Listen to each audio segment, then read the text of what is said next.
request that you raise your right hand and say so help me God. So help me God.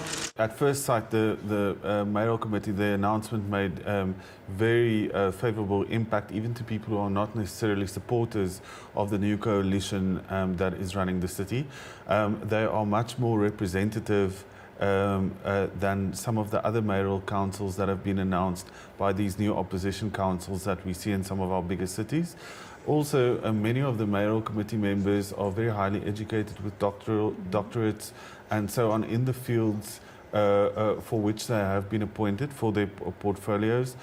So I think from that point of view, a very favourable impression. The mayor has made some very strong remarks during the appointment announcement, where he reminded some of these mayoral committee members of their responsibilities and that graft and superfluous expenditure will not be tolerated in their new portfolios, and that he expects support and advice from them, and certainly on paper they seem up to it.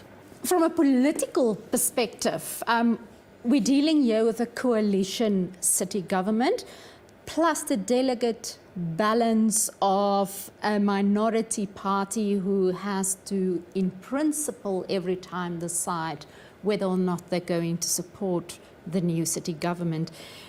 What do you think about the mayor's semblance of his team from that perspective? Well, I think it's been excellently done. There's two IFP members. Of course, we know the EFF decided to stay outside of government. I think it was a hugely strategic move on their part, for which one, from a political point of view, can only congratulate them. I don't think that it's necessarily a poor decision for the EFF or for the DA, who's the major coalition partner.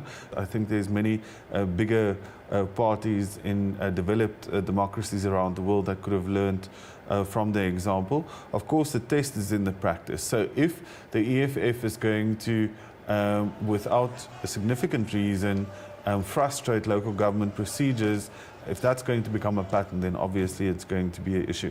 I don't think one could make an argument to say, on an objective basis, of course, that the Democratic Alliance or the IFP, some of the other coalition parties, are fundamentally anti-poor. But we do know that there is a big difference between some of the routes that these parties and the EFF prefer to get to some of the objectives that they share. It's also important to understand or to remember that many of the priorities of the EFF, such as land redistribution and so on, is not areas in terms of which local councils have huge remit over. In terms of projects that's already in place, work that's already being done, say, for instance, Josie at Work and various other projects, where does this leave now the newly appointed mayoral committee and the new council? Well, can they just stop everything and start new projects? Must they continue? Obviously, if there's projects that have contractual implications, those would have to be sorted out. But if it's merely at a policy level, the new city government's under no obligation to continue those policies where it's been originated by the city government. We have found, though, that the Democratic Alliance, in particular, have chosen to continue and perhaps improve the implementation from their point of view of certain programs, like the Expanded Public Works program, for instance, which is a national government program, but it's run through provinces and city councils as well. We do know that Mayor Mashaba has already indicated that he would like to pick it up, for instance, into smaller units. So that is an example where he's looking at making a significant reform to a key service that the City Council is making use of. They've also spoken about reviewing the skills of various appointees in the City Council. Certainly, there are political appointees that will be made in this period, heads of offices, executive support officers, and so on. Those are all people who has their employment contracts attached to the political principles which they serve. So that won't necessarily be part of a purge.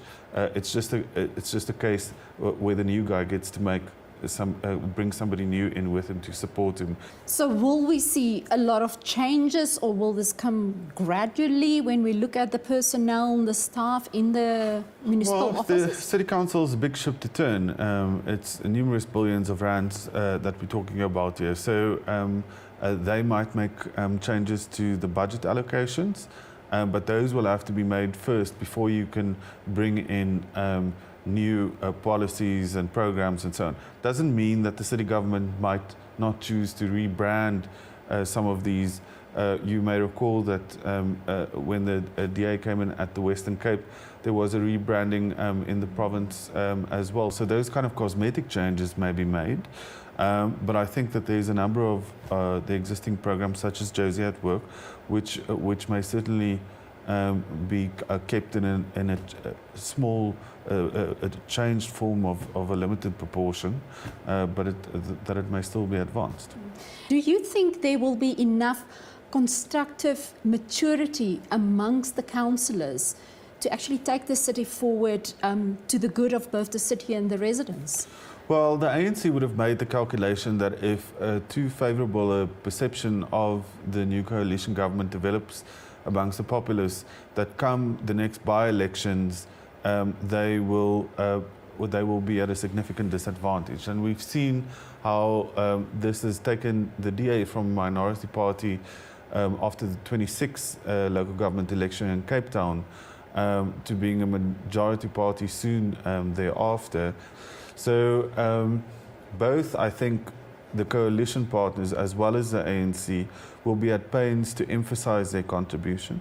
Of course, one way in which former Mayor Parkstyle and leader of the opposition now is trying to do this is to point out some of the less politically correct aspects of some statements that Mayor Mashaba has made around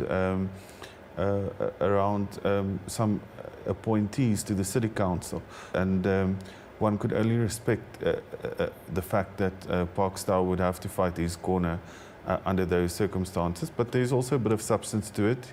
He plans a complaint to the Gender Commission. I think if he's confident enough to do that, then he must think that there's something to it. And lastly, what would your advice be to the new mayor and his committee, his mayoral committee, taking the city forward? The mayor has indicated that he plans to engage with business, with the private sector, which is very important. I think certainly there's a number of corners in the private sector which have felt that the previous city government was less than perfect when it came to that aspect. I think it's going to be very important for him to be seen to engage with communities and to take their concerns on and to be a mayor for all of Johannesburg.